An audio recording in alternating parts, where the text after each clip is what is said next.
More greatness from the one and only Mikhail Tal. 1963, he played here with whites versus Svetozar Gligoric.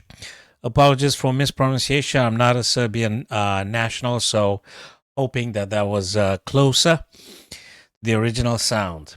Anyway, considered the best Serbian chess player of all time, Svetozar Gligoric in 1963 here, having the black pieces and the chance to play Mikhail Tal, or not the chance, depends how you prefer it.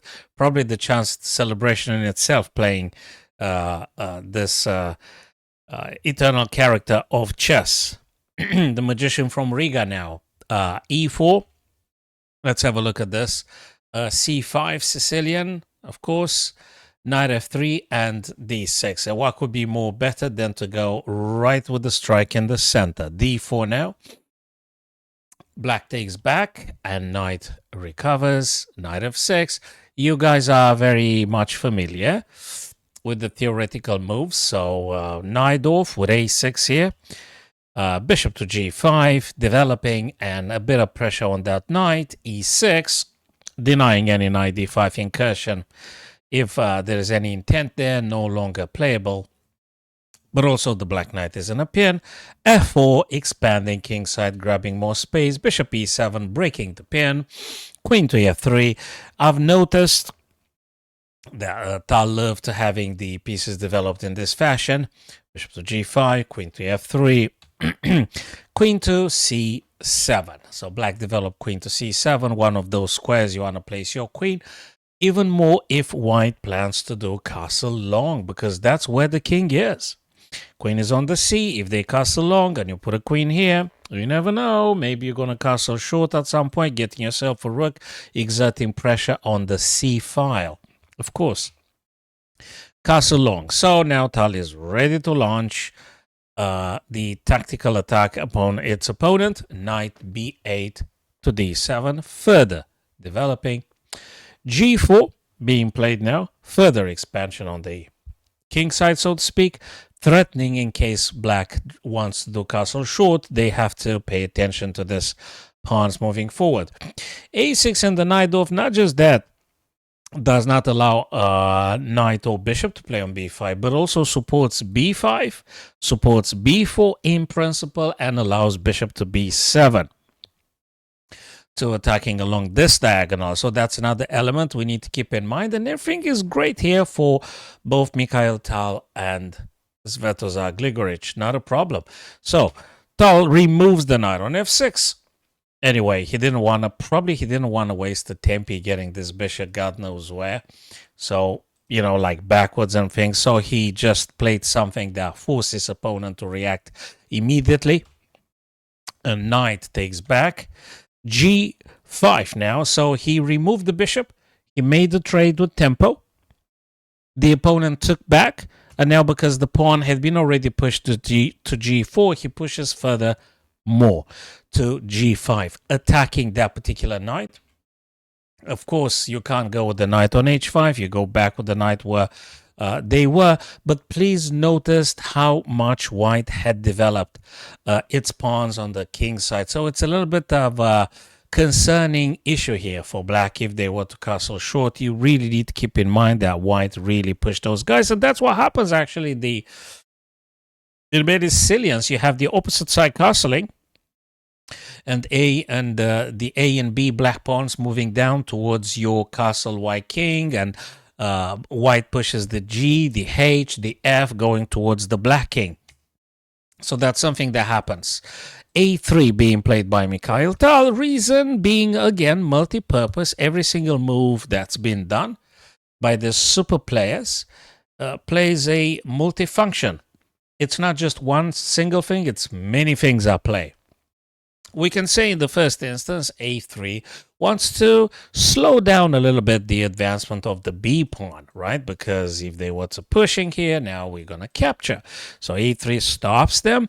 So you will keep the knight on c3 for the time being. Now, the best reply for black here, I know it's 2025, and now we've got all of the engines in the universe. Well, not universe, just on the planet. We got all the softwares at our fingertips, and we all are all wise and stuff in terms of chess knowledge. And of course, rook b8 would be the best after play here. Preparing the black pawn moving downwards or upwards, how you want to look at it. And dismantling those pawns defending the white king. You can't go now with the a pawn because this guy could be captured by either knight or bishop. So we can't play this, but definitely rook b8. Now, the move that Gligoric played, it's not a catastrophe in itself, but it's not the strongest, as rook 8 to b8 is deemed as being the best. So bishop b7, again, from a human understanding and even positional here looking at, the bishop developed, connects, you're one step closer to castle king, connecting your rooks, and also the bishop looks very nicely on this diagonal here. White has to pay attention to queen being on the h1, a8 diagonal. So now Tal plays bishop to h3, and you may wonder, what on earth is that? Was the bishop supposed to stay there? In principle, yeah, but also there is something incredibly interesting going on with the bishop and the knight looking together at the very weak point e6, which will serve as an incredibly dangerous attacking point. Very good for white and not so good for black. So we're going to get there, guys. Black chose to castle long. Now, castling short would be best here, better way to securing the king. Obviously, you can't leave the king in the center for too long now, but castle short definitely better for the king's safety. It'll still take a couple of tempi for white to pushing successfully those h and g pawns. So they decided to go long. But now the black king is on the same diagonal with the white bishop, and something is brewing. As per usual, this is move number 15, and Tal goes directly into attack. So now, if you want to say, the beauty of the game starts unveiling itself right now. Bishop takes e6, took a pawn already on e6. You can't just ignore that. You can't say, I don't care. You kind of have to care. You kind of have to take back. Upon taking back, of course, the continuation is knight takes to e6, forking the black queen and the rook, and a bit of pressure on g7, but that's peripheral.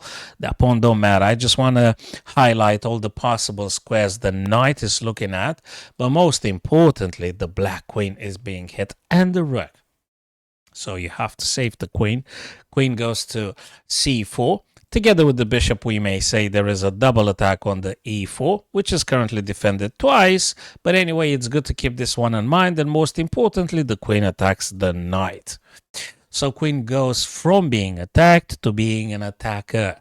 So if we could play this kind of ideas, like when you're being attacked, you try to attack yourself with the piece that's been targeted. So knight's being hit, but the knight on c3 goes onto d5, cuts off the queen from attacking e6, and also attacks the bishop on e7. It's fantastic. And not just that, it's more.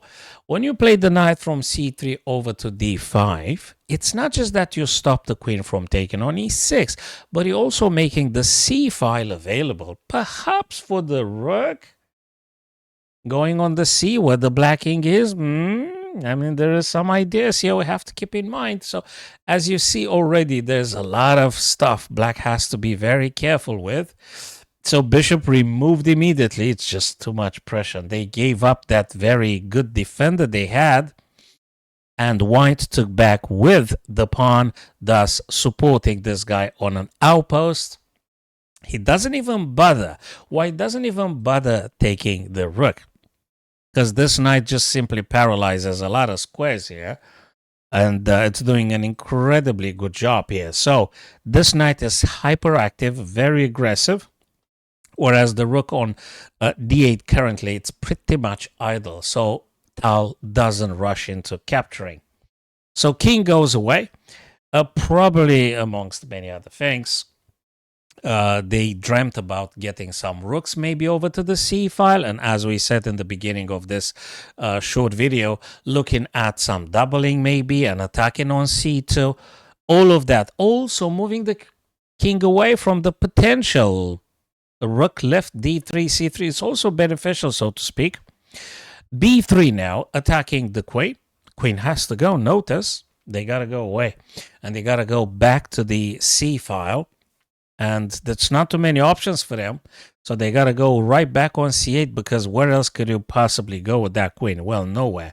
That is the only available square for them, vacated by the king previously. Rook to d3, exactly as we said. There's all sorts of things happening with the rook left. Knight to b6, but after b3 had been played, obviously the knight has no future to coming over to a4 or c4. But does put a little bit of pressure on d5, but white is actually doing the attack here. Rook to c3, as we said some moves ago, attacks the white queen. Good for black. They move the king away from the c file because that's just too much. But it's not just rook attacking the queen. There is something else. There is the c7 incredibly vital square, because c7 is double controlled by whites with the knight on e6 and the rook on c3 now. Now, black defends it twice, but they defended with the queen and unfortunately with the king. And that would be a very critical point here for black. Queen is being attacked. Where on earth can you go with the queen? Because wherever you go with the queen, you will not be able to prevent white from playing rook to c7, hitting the king, forking, also attacking the bishop on e7 and whatnot. This is just getting very problematic for black here. Queen goes to d7 again. There is no good move at this stage. There is no good move for black what to play. Even if you go queen a8, rook c7 is going to happen regardless, as we actually see right now. Queen takes and knight takes c7. Position is helplessly for black. King takes back. Queen to c3 now, forking very nicely. King to c7. The pawn on g7 as well. Important to notice that. So queen took, also hitting the bishop. Well, I don't know what you're going to play, but again, there is no good moves here for black, my dear friends. Knight to c8, trying desperately to provide some sort of defense for that bishop. Rook now pressurizing the e7 bishop, double attack. Rook tries to attack the queen first with some tempo, but queen has all the versatility, all the mobility they want to, relocating nicely to d4, denying from the black knight the b6 axis dark square. Now double defended, but then again, not too many things happening. Rook to e6, more and more attacking power. Now the knight is paralyzed completely. What I like about watching this position is now how everything is being denied. Any counterplay is being denied from the black pieces. They all on the back rank, move number 27, 28 to be played, and they all being denied activity and counterplay. Also, the pawn majority on the king side will actually play a very important role here.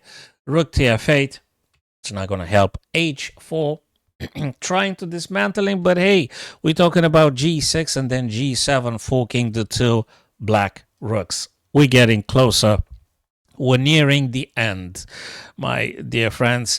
h5 supporting the g6, so he didn't rush into advancing it just yet. Rooks f5 attacking the h and a little bit the d, but to no avail, really doubling power on the e file. Rook takes, and now more trades are coming, which are beneficial for white, given the white pawn majority. Remember, guys, and the two white pass pawns, we're talking about this guy, g6, we're talking about the f4. So two white pass pawns, impossible to being stopped. That is why you can see the VAR gauges going ferociously into white's favor here. The black knight is pinned, c4. You may wonder, why c4? What's the thing with this? Well, they probably wanted to make sure there is no check and further exposure. You know, that's so you want to make sure that the white king does not getting skewered or something in principle. So you need to be careful with this kind of stuff.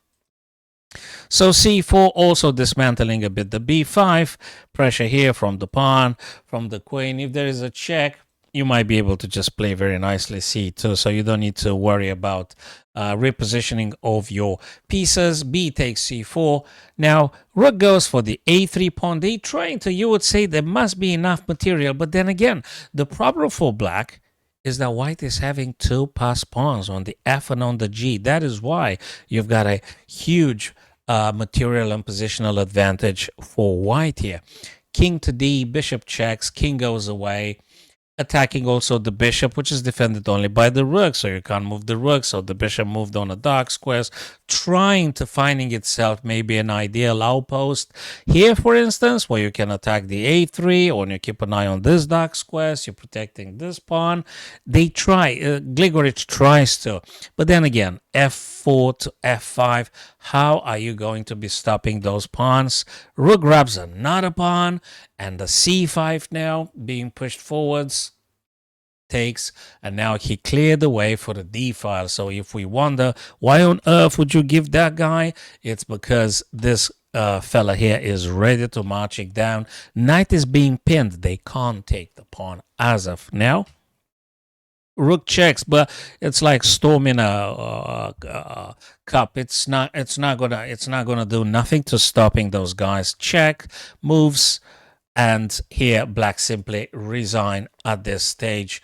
Why? Because these guys can't be possibly stopped from further advancement.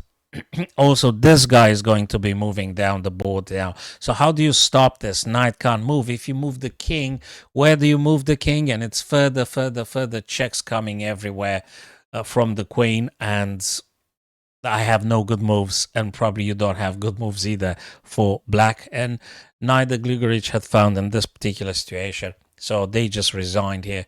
Thanks for watching the short vid, guys. This is 1963 game. Beautiful Sicilian Najdorf played by Mikhail Tal, the magician from Riga, against the Serbian best chess player Svetozar Gligoric, 1963 in Moscow.